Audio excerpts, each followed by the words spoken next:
Hello students and welcome again to my channel.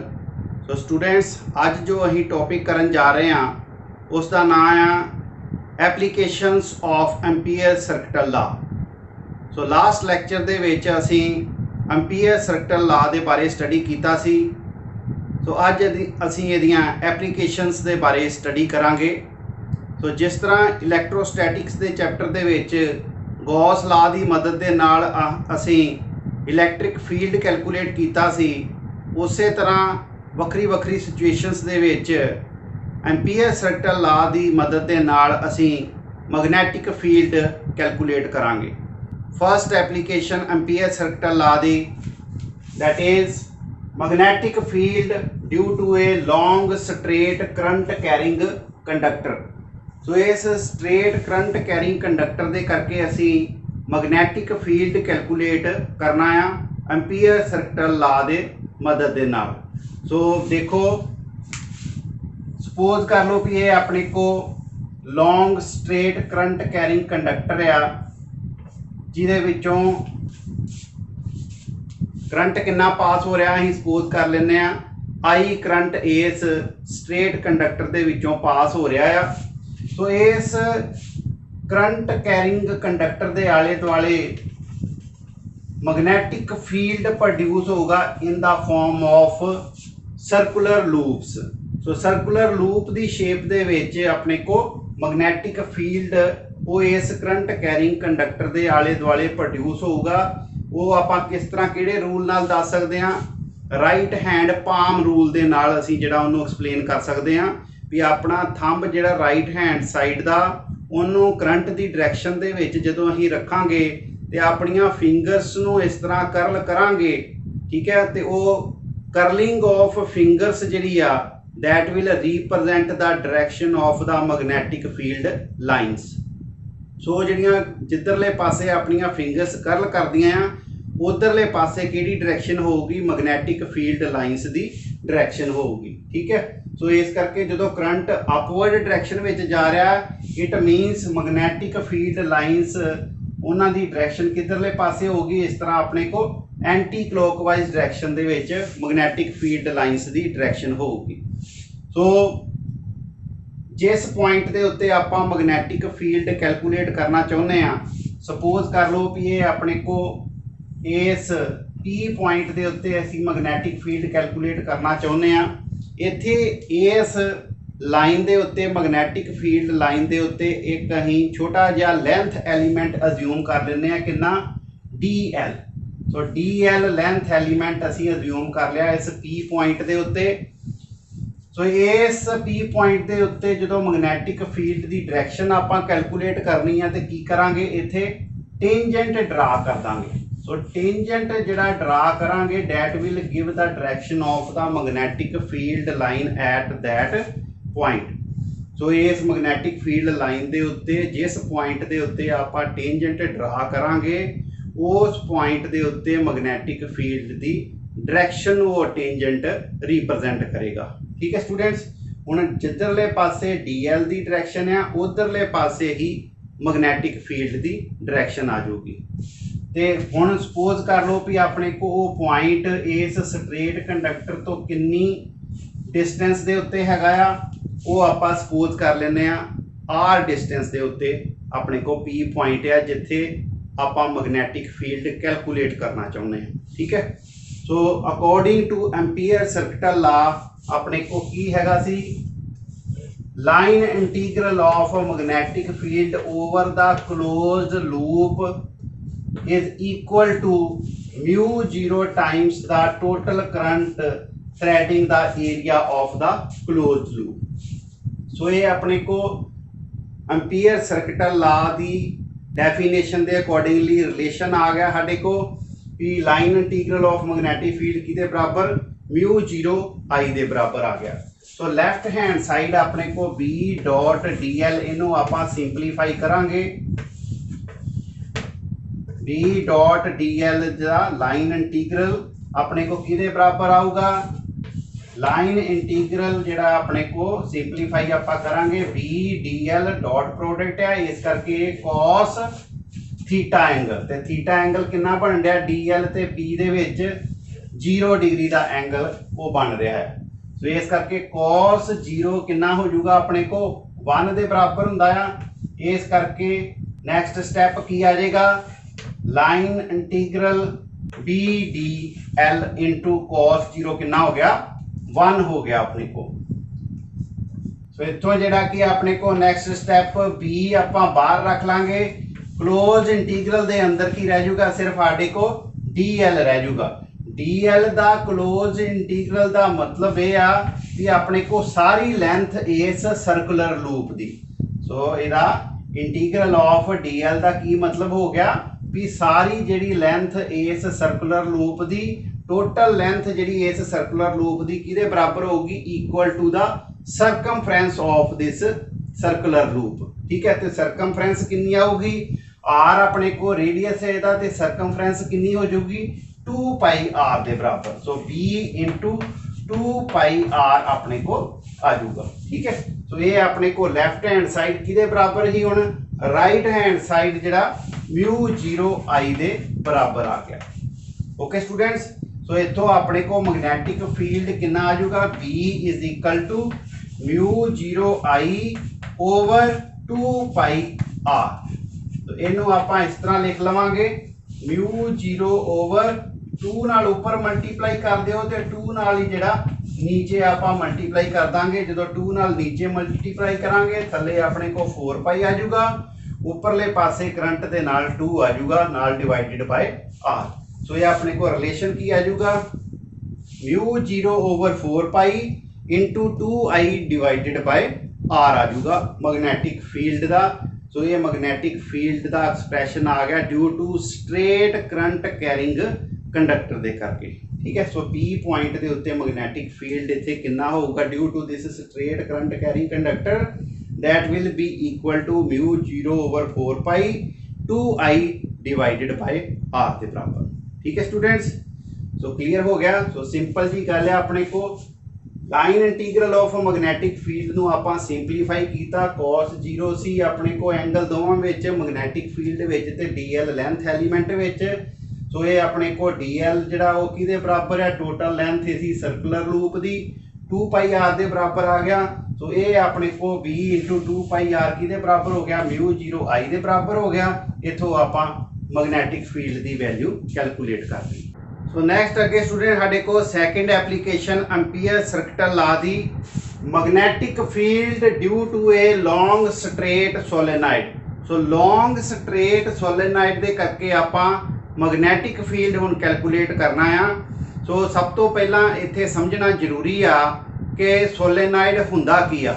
So solenoid consist of an insulated long wire, कादा बनिया हुंदा आ, insulated long wire दा बनिया हुंदा आ, that is closely wound in the form of helix. उस insulated wire नूं की करदे आ आपां हेलिक्स दी शेप दे विच, यानी कि स्प्रिंग दी शेप दे विच उहनूं आपां क्लोजली वाउंड करदे इंसुलेटेड वायर नूं।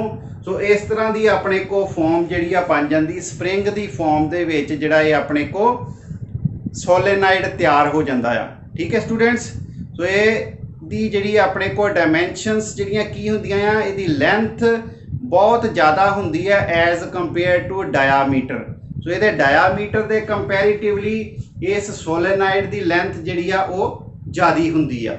जिस तरह के इस फिगर दे विच दिखाया गया आ, इस सोलेनाइड दे विचों आपां करंट I पास करा रहे हैं, इस डायरैक्शन दे विच पास करा रहे हैं कि अपने को जदों आपां इस सोलेनाइड नूं इस पासियों वेखांगे, इधरले राइट हैंड साइड वाले पासे तो देखांगे ते आ करंट इहदे सोलेनाइड विच किस तरह सानूं दिखाई दे रहा, एंटी क्लॉकवाइज डायरैक्शन दे विच इधरले पासियों दिखाई देऊगा। इट मीनस दूजे पासे जिहड़ा साडे को की बनूगा, क्लॉकवाइज जिहड़ी डायरैक्शन दे विच करंट दिखाई देऊगा उस कॉइल दे विचों। सो इस करके जिधरले पासे अपने को करंट क्लॉकवाइज डायरैक्शन दे विच हुंदा आ, उधरले पासे किहड़ा पोल बनदा आ, साउथ पोल बनदा आ, और इधरले पासे राइट हैंड साइड वाले पासे अपने को करंट कॉइल विच किस तरह दिखाई दे रहा, एंटी क्लॉकवाइज डायरैक्शन दे विच। इस करके इधरले पासे की बन गया, नॉर्थ पोल बन गया। ठीक है स्टूडेंट्स, हुण जे आपां इस सोलेनाइड नूं मैगनेट दे नाल कंपेयर करिए सो मैगनेट विचों मैगनैटिक फील्ड लाइनस किधरों निकलदियां हैं, नॉर्थ वाले पासों निकलदियां हैं। ठीक है, तो इथों नॉर्थ वाले पासों मैगनैटिक फील्ड लाइनस जिहड़ियां निकल के इधर साउथ वाले पासों एंटर करदियां पईयां हैं। ठीक है, तो सपोज कर लो भी आ अपने को इहदी एक्सिस है एक जिहड़ी बिल्कुल सेंटर दे विचों लाइन पास कर रही है इस सोलेनाइड दे विचों, that is the axis of this solenoid. So आपां मैगनैटिक फील्ड इहदे अंदरले पासे सोलेनाइड दे कैलकुलेट करना है। सो ਉਹਨੂੰ कैलकुलेट करन दे लई आपां इत्थे एक रैक्टेंगुलर क्लोज्ड लूप कंसीडर करते हैं इस सोलेनाइड दे विच जिथे आपां मैगनैटिक फील्ड कैलकुलेट करना है। सो ये PQRS साडे को एक रैक्टेंगुलर कॉइल आपां इस सोलेनाइड दे विच कंसीडर कर लैंदे आ जिहदी PQ लेंथ जिहड़ी आ बिल्कुल पैरल किहदे आ मैगनैटिक फील्ड दे बिल्कुल पैरल आ। सो सोलेनाइड दे विच अंदरले पासे मैगनैटिक फील्ड बाहरले पासे दे मैगनैटिक फील्ड दे नालों ज़्यादा हुंदा आ और अंदरले पासे जिहड़ियां मैगनैटिक फील्ड लाइनस हुंदियां आ वो तकरीबन पैरल हुंदियां आ सारियां। सो इन्हां साइडां दे उत्ते साइड्स दे उत्ते तुसीं देख सकदे जे थोड़ा जिहा जिहड़ा अपने को नॉन यूनीफॉर्मिटी जिहड़ी आ जांदी आ, पर बिल्कुल सेंटर दे विच इस सोलेनाइड दे मैगनैटिक फील्ड बिल्कुल यूनीफॉर्म रहिंदा आ ते मैगनैटिक फील्ड लाइनस बिल्कुल पैरल रहिंदियां आ। सो इस रीजन दे विच मैगनैटिक फील्ड कैलकुलेट करन दे लई आपां इत्थे एक रैक्टेंगुलर कॉइल अज्यूम कर लैंदे आ PQRS। ठीक है, so according to ampere circuital law line integral of magnetic field B dot DL किहदे बराबर हुंदा है, that is equal to mu 0 I दे बराबर हुंदा है। ठीक है, हुण B डॉट DL नूं आपां किस तरह लिख सकते हैं, B dot DL that will be equal to close loop केड़ी है अपने को PQRS जिहड़ी है इनू आपां क्लोज लूप नूं 4 हिस्सियां दे विच डिवाइड कर लांगे। ठीक है, ये की आ जाऊगा P तो लैके Q तक इहदा एक साइड आ गई, ओहदा आपां जिहड़ा B डॉट DL कैलकुलेट कर लांगे प्लस दूसरी अपने को रैक्टेंगुलर लूप की साइड Q तो लैके R तक B डॉट DL इहदा प्लस इसे तरह R तो लैके S तक B डॉट DL इहदा अपने को डॉट प्रोडक्ट प्लस इसे तरह अपने को S तो लैके P तक जिहड़ा B dot DL integral B dot DL दा आ गया। ठीक है, तो ये आपां क्लोज्ड इंटीग्रल नूं आपां 4 हिस्सियां दे विच डिवाइड कर लिया। ठीक है, सो P तो Q, Q तो R, R तो S ते S तो P। सो इन्हां नूं आपां चारे जिहड़े अपने को पार्ट्स आ इन्हां नूं वखरे वखरे जिहड़ा आपां कैलकुलेट करांगे। पहला देखो अपने को P तो Q तक, सो P तो Q तक अपने को B dot DL that will be equal to एक किहदे बराबर होगा, B ते DL दे विच एंगल कितना बन रहा देख रहे जे तुसी, मैगनैटिक फील्ड की डायरैक्शन जिहड़ी इधरले पासे अपने को इस एक्सिस दे अलोंग ही आ। सो DL भी जिहड़ा अपने को PQ जिहड़ी लेंथ आ वो भी जिहड़ी मैगनैटिक फील्ड की डायरैक्शन दे विच ही आ, इस करके ये PQ लेंथ ते ये अपने को मैगनैटिक फील्ड विच एंगल कितना बनूगा BDL cos 0 बनूगा। ठीक है, तो cos 0 कितना हुंदा 1 हुंदा आ। ठीक है, सो ये अपने को कितना आ जाऊगा, नेक्स्ट देखो B नूं आपां जिहड़ा बाहर रख लांगे, DL दी इंटीग्रेशन आ जाऊगी अपने को P तो लैके Q तक ते cos 0 1 हो गया साडे को। सो DL दी जिहड़ी है इंटीग्रेशन कितनी आ जाऊगी, that will be equal to suppose कर लो P तो लैके Q तक दी जिहड़ी लेंथ आ वो कितनी हैगी आ L दे बराबर आपां कंसीडर कर लैंदे आ। PQ लेंथ किहदे बराबर आपां कंसीडर कर लैंदे आ, L दे बराबर कंसीडर कर लैंदे आ। इस करके DL जिहड़ा अपने को लेंथ एलीमेंट ही ओहदा इंटीग्रल कितना आ गया L आ गया। सो B इंटू L अपने को इहदा इंटीग्रल आ जाऊगा। इसी तरह अपने को इंटीग्रेशन B डॉट DL दी फ्रॉम कितों क्यू तो आर तक आप कैलकुलेट करनी आ, वो किदे बराबर होगी B D L. Magnetic field की डायरैक्शन देखो अपने को एक्सिस दे अलोंग आ, डी एल की डायरैक्शन किधरले पासे आ, क्यू तो आर वाले पासे। इस करके इन्हां विचकार एंगल कितना बनूगा अपने को cos 90। तो ये cos 90 कितना हो जाऊगा 0 हो जाऊगा। ठीक है स्टूडेंट, हुण क्यू आर लेंथ ते अपने को पी एस जां एस पी जिहड़ी आ लेंथ ये मैग्नैटिक फील्ड दे की रहणगियां परपेंडिकुलर रहणगियां। सो इस करके अपने को line integral of magnetic field from P to S ये अपने को कितना आ जाऊगा 0 दे बराबर आ जाऊगा ये भी। ठीक है, क्योंकि इन्हां दोनों दे विच अपने को मैग्नेटिक फील्ड ते डीएल लेंथ एलीमेंट दे दोनों विच एंगल कितना बनदा आ 90 डिग्री दा बनदा आ दोनों केसिस विच, एस तो पी दे केस विच भी ते क्यू तो आर दे केस दे विच भी। सो इन्हां दोनों दे करके जिहड़ा line integral of magnetic field कितना हो जाऊगा 0 हो जाऊगा। सो फोर्थ लास्ट अपने को रह गया line integral of magnetic field from R to S. R तो एस तक का जिहड़ा लाइन इंटीग्रल मैग्नेटिक फील्ड का कितना होगा, आपां कहा सी कि मैग्नेटिक फील्ड बाहरले पासे वो तकरीबन 0 हुंदा है as compare to inside of the solenoid. ठीक है, सो सोलेनाइड दे अंदरले पासे मैग्नेटिक फील्ड बहुत ज़्यादा हुंदा एज कंपेयर्ड टू बाहरले पासे। इस करके आपां बाहरला मैग्नेटिक फील्ड उन्होंने नगलीजिबल कंसीडर कर दिंदे आ। सो इस करके line integral of magnetic field from R to S कितना आ जाऊगा 0 दे बराबर आ जाऊगा, क्योंकि मैग्नेटिक फील्ड कितना हो जाऊगा 0 हो जाऊगा। ठीक है, सो ये चारे वैल्यू जिहड़ियां आपां कैलकुलेट कीतियां सी close integral of magnetic field, ये अपने को चारे वैल्यू आपां कैलकुलेट कर लिया। पी तो क्यू साडे को बी एल आ गई। ठीक है, प्लस क्यू तो आर जिहड़ी वो 0 दे बराबर आ गई सी, प्लस आर तो एस जिहड़ी आ वो भी 0 दे बराबर हो गई, ते प्लस फोर्थ जिहड़ी आ एस तो पी वो भी कितनी होगी 0 दे बराबर होगी। इट मीन्स अपने को line integral of magnetic field over the close loop अपने को किदे बराबर आ गई बी इंटू एल दे बराबर आ जाऊगी। तो according to Ampere circuit law line integral of magnetic field over the close loop किदे बराबर हुंदा mu 0 times the total current. तो mu 0 times the total current दे बराबर हुंदा आ। बी डॉट डी एल आपां कैलकुलेट कर लिया सी, वो किदे बराबर आ गया बी इंटू एल दे बराबर आएगा, that is equal to mu 0 times the total current. Total current कितना होना है इस पोर्शन दे विचों फ्लो होगा वो आपां कैलकुलेट करना है। सपोज कर लो भी अपने को n number of turns per unit length है सोलेनाइड दियां, एन की रिप्रेजेंट कर दिया number of turns per unit length, number of turns per unit length ਨੂੰ रिप्रेजेंट कर रहा। तो इस पी क्यू अपने को रेक्टेंगुलर लूप ਦੇ ਵਿੱਚੋਂ कितना करंट फ्लो कर रहा है वो आप किस तरह कैलकुलेट करांगे।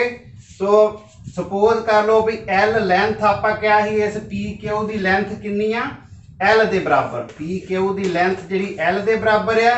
जे यूनिट लेंथ विचों N number of turns pass कर रही हैं तो एल लेंथ विचों कितनियां नंबर ऑफ टर्न्स पास करनगियां एन इंटू एल जड़ियां नंबर ऑफ टर्न्स जड़ियां पास करनगियां। ठीक है, सो एक अपने को टर्न दे विचों करंट वो कितना पास हो रहा आई करंट पास हो रहा है। ठीक है, एक टर्न दे विचों करंट कितना पास हो रहा आई करंट पास हो रहा है, तो फिर अपने को कितनियां नंबर ऑफ टर्न्स आ उस लेंथ विच एन इंटू एल, इसका मतलब कितना टोटल करंट पास होगा एन एल आई दे बराबर करंट पास होगा। ठीक है, सो टोटल करंट साडे को कितना आ गया उस रेक्टेंगुलर लूप दे विचों एन एल आई। सो ये आप टोटल करंट की वैल्यू इत्थे सबस्टिट्यूट कर देंगे N L I. So line integral of magnetic field over this rectangular loop किदे बराबर आ गया mu 0 into N L I दे बराबर आ जाऊगा। ठीक है स्टूडेंट्स, सो ये अपने को एल ते एल जिहड़े आ वो कैंसल हो जाणगे, मैग्नेटिक फील्ड B अपने को कितना आ जाऊगा μ0 NI के बराबर आ जाऊगा। ठीक है स्टूडेंट्स। सो मैग्नेटिक फील्ड अपने को किहदे उत्ते डिपेंड करता पिया करंट दे उत्ते डिपेंड करता पिया। जिन्ना ज़्यादा करंट आपां उस सोलेनाइड दे विचों पास करावांगे उन्ना ज़्यादा मैग्नेटिक फील्ड प्रोड्यूस होगा। और n नंबर ऑफ टर्न्स जिन्नियां number of turns per unit length of the solenoid ज़्यादा होणगियां मैग्नेटिक फील्ड भी उन्ना ज़्यादा होगा। ठीक है। तो ये अपने को एक्सप्रैशन जिहड़ा मैग्नेटिक फील्ड आपां कित्थे कैलकुलेट कीता इनसाइड द सोलेनाइड। सो कितना एक्सप्रैशन आ गया B is equal to μ0 NI दे बराबर आ जाऊगा। सो एक बारी आपां फिर इहदा क्विक रिव्यू कर लीए किस तरह आपां मैग्नेटिक फील्ड अंदरले पासे कैलकुलेट किया। सोलेनाइड दे विचों आपां नूं पता है भी करंट I पास हो रहा है। आपां मैग्नेटिक फील्ड अंदरले पासे कैलकुलेट करना चाहुंदे आ उत्थे आपां एक रैक्टेंगुलर लूप कंसीडर कर लैंदे आ। ठीक है। उस रैक्टेंगुलर लूप नूं आपां डिवाइड कर लांगे 4 हिस्सिਆਂ ਦੇ ਵਿੱਚ। ठीक है। सो ये line integral of magnetic field over the close loop नूं आपां 4 हिस्सिਆਂ ਦੇ ਵਿੱਚ ਵੱਖਰੇ ਵੱਖਰੇ ਹਿੱਸਿਆਂ ਵਿੱਚ डिवाइड कर लिया P तो Q, Q तो R, R तो S ਤੇ S तो P। ठीक है। सो ਜਿਹੜਾ ਆਪਣੇ ਕੋ P Q ਦੇ ਅਲੋਂਗ ਮੈਗਨੈਟਿਕ ਫੀਲਡ ਹੈਗਾ ਆ ਇਸ ਕਰਕੇ ਜਿਹੜਾ ਉਹਦੇ ਵਿੱਚ ਐਂਗਲ 0 ਡਿਗਰੀ ਬਣਨਾ ਆ। ਬਾਕੀ ਜਿਹੜੇ ਆ ਦੋ ਸਾਈਡਸ ਆ ਇੱਕ Q ਤੋਂ R ਤੇ ਇੱਕ S ਤੋਂ P ਇੱਥੇ ਆਪਣੇ ਕੋ ਮੈਗਨੈਟਿਕ ਫੀਲਡ ਤੇ ਇਸ DL ਲੈਂਥ ਐਲੀਮੈਂਟ ਵਿੱਚ ਕਿੰਨਾ एंगल बनता पाया 90 डिग्री बनता पाया। सो line integral of magnetic field इन्हां लेंथ्स दे करके कितना हो जाना 0 हो जाना है। ठीक है। बाकी जी अपने को लेंथ R ते S रह गई है क्योंकि बाहरले पासे जो मैग्नेटिक फील्ड है वो 0 होंदा है इस करके ये भी line integral of magnetic field कितना हो जाना 0 हो जाना। सिर्फ अपने को ये पी क्यू जी लेंथ आ ये मैग्नेटिक फील्ड के पैरल होने करके line integral of magnetic field का कितना आना है BL दे बराबर आ जाना है। ठीक है। तो ये अपने किहदे बराबर होंदा according to Ampere's circuit law दे μ0 टाइम्स द टोटल करंट दे बराबर होंदा। टोटल करंट आपां कैलकुलेट कर लिया कितना टोटल करंट उस रैक्टेंगुलर लूप दे विचों पास कर रहा है वो NLI दे बराबर कैलकुलेट कर लिया। वो इत्थे आपां सबस्टिट्यूट करता L ते L कटे जाणगे मैग्नेटिक फील्ड की वैल्यू कितनी आ जाऊगी μ0 NI दे बराबर आ जाऊगी। स्टूडेंट नेक्स्ट एप्लीकेशन साडी को एम्पीयर सर्किट लॉ दी that is magnetic field due to current in toroid. So toroid दे करके आपां मैग्नेटिक फील्ड कैलकुलेट करना है। सब तो पहला समझना जरूरी आ कि ट्राइड की हुंदा है। So toroid is an endless solenoid in the form of ring. So ring दी शेप दे विच सोलेनाइड नूं आपां जे बना देंगे ये अपने को की बन जाता है ट्राइड। सो ट्राइड की अपने को एक एंडलैस सोलेनाइड आ in the form of ring. तो सपोज कर लो भी ये ट्राइड दे विचों कितना करंट पास हो रहा है I करंट पास हो रहा है और N जिहड़ा रिप्रजेंट कर रहा है that is number of turns per unit length. Number of turns per unit length. तो यूनिट लेंथ ऑफ ट्राइड विच नंबर ऑफ टर्न्स कितनियां हैगियां N जिहड़ियां नंबर ऑफ टर्न्स हैगियां। हुण I करंट इहदे विचों पास होने करके मैग्नेटिक फील्ड किस तरह प्रोड्यूस होगा वो अंदरले पासे magnetic field in the form of circular loop produce होगा। सो जिन्ने भी पॉइंट इस सर्कुलर लूप दे उत्ते मौजूद आ सो इन्हां सारे पॉइंट्स दे उत्ते मैग्नेटिक फील्ड दी वैल्यू वो सेम होगी। ठीक है। तो आपां जिहड़ा मैग्नेटिक फील्ड दी वैल्यू इस P पॉइंट दे उत्ते इनसाइड द ट्राइड कैलकुलेट करनी आ। सो जिहड़ा P पॉइंट इस सेंटर तो किन्ने डिस्टेंस दे उत्ते आ R डिस्टेंस दे उत्ते आ। ठीक है students. So according to Ampere circuit law अपने को line integral of magnetic field एक किहदे बराबर हुंदा है that is equal to μ0 times the total current passing through circular loop of radius R. इस रेडियस आर की सर्कुलर लूप दे विचों जिन्ना करंट पास हो रहा आ, ठीक है, that is the total current passing through circular loop of radius R. ठीक है, तो line integral of magnetic field किदे बराबर आ जाएगा, mu 0 times the total current passing through circular loop of radius r. तो पहला आपां लेफ्ट हैंड साइड कैलकुलेट करांगे, बी डॉट डी एल एक किदे बराबर होगा, that will be equal to, suppose कर लो आपां पी पॉइंट दे उत्ते एक लेंथ एलीमेंट अज्यूम कर लेने डी एल लेंथ एलीमेंट। सो डी एल लेंथ एलीमेंट की डायरैक्शन भी उस डायरैक्शन होगी जिधरले पासे मैग्नैटिक फील्ड की डायरैक्शन होगी। सो इस करके दोनों एंगल जिहड़ा कितना आऊगा अपने को cos 0। सो ये अपने को close integral B D l cos 0 आ गया। cos 0 की वैल्यू कितनी होंदी आ, 1 के बराबर होंदी आ। सो ये अपने को p बाहर रख लांगे, क्लोज इंटीग्रल किहदा ले लांगे, डी एल का। सो डी एल का क्लोज इंटीग्रल कितना होगा अपने को, ए that is equal to B into total length of this circular loop. आ जी लूप बनन दी अंदरले पासे मैग्नैटिक फील्ड लाइन दी, ये अपने को टोटल लेंथ यदि कितनी होगी, 2 पाई आर दे बराबर, क्योंकि आर जिहड़ा इहदा रेडियस आ सर्कुलर लूप दा, ते इहदी सरकमफ्रेंस दे बराबर होगी टोटल लेंथ, ते सरकमफ्रेंस कितनी आ गई, 2 pi R. So line integral of magnetic field किहदे बराबर आ गया, बी इंटू 2 पाई आर दे बराबर आ जाऊगा। दूसरा अपने को किहदे बराबर, राइट हैंड साइड की mu 0 times the total current. हुण टोटल करंट आपां किस तरह कैलकुलेट करांगे, उस तरह ही जिस तरह आपां सोलेनाइड के केस के विच कैलकुलेट किया ही भी एन की रिप्रजेंट कर रहा है number of turns per unit length. इसका मतलब अपने को यूनिट लेंथ के विच नंबर ऑफ टर्न्स कितनियां आ टॉरॉयड दियां, एन आपां जिहड़ा रिप्रजेंट कर दिंदे आ। ठीक है, तो यदि टोटल लेंथ जिहड़ी आ वो कितनी हैगी आ, that is equal to the circumference of this circle. ठीक है, रिंग की शेप दे विच है ना, सो रिंग की शेप दे विच है, उहदा रिंग का रेडियस कितना हैगा आर। इसका मतलब उस 2 पाई आर टोटल लेंथ ये आ गई टॉरॉयड की लेंथ, 2 पाई आर जी की आ जाऊगी टॉरॉयड की लेंथ आ जाऊगी।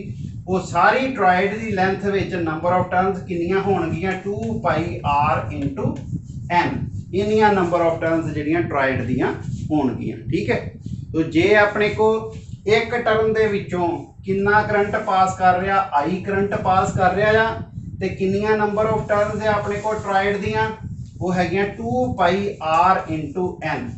सो ये सारियां अपने को नंबर ऑफ टर्न्स विचों कितना करंट पास करूगा, 2 pi R N into I दे बराबर। सो ये टॉरॉयड दे विचों टोटल करंट कितना पास करूगा, that is equal to 2 pi R into N into I. तो इसका मतलब ये अपने को line integral of magnetic field over the close loop किदे बराबर ही mu 0 times the total current, ते टोटल करंट कितना आ गया, 2 पाई आर एन आई दे बराबर।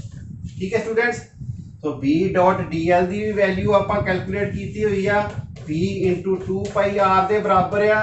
तो ये किदे इक्वल आ गया, mu 0 2 pi R N I दे इक्वल, 2 पाई आर ते 2 पाई आर कैंसल हो जाएंगे, मैग्नैटिक फील्ड बी किदे इक्वल आ जाऊगा, म्यू 0 एन आई दे इक्वल आ जाऊगा। सो ये अपने को मैग्नैटिक फील्ड पी पॉइंट ते यानी कि इन साइड दा टॉरॉयड कितना मैग्नैटिक फील्ड प्रोड्यूस होगा, that is equal to mu 0 N I के बराबर। ठीक है, सो अगेन अपने को मैग्नैटिक फील्ड जिहड़ा that is independent of the distance. ठीक है, डिस्टेंस के उत्ते डिपेंड नहीं करता पाया, सिर्फ करंट के उत्ते डिपेंड करता पाया ते नंबर ऑफ टर्न्स के उत्ते डिपेंड करता है। जिन्नियां नंबर ऑफ टर्न्स ते करंट टॉरॉयड दे विचों जिहड़ा पास हो रहा वो ज़्यादा होगा, उन्ना ही मैग्नैटिक फील्ड ज़्यादा होगा इन साइड दा टॉरॉयड। ठीक है स्टूडेंट्स, सो सिंपल जी अपने को कैलकुलेशन सी। आई होप तुहानूं सारिआं नूं जिहड़ा वो जरूर समझ लग गया होगा।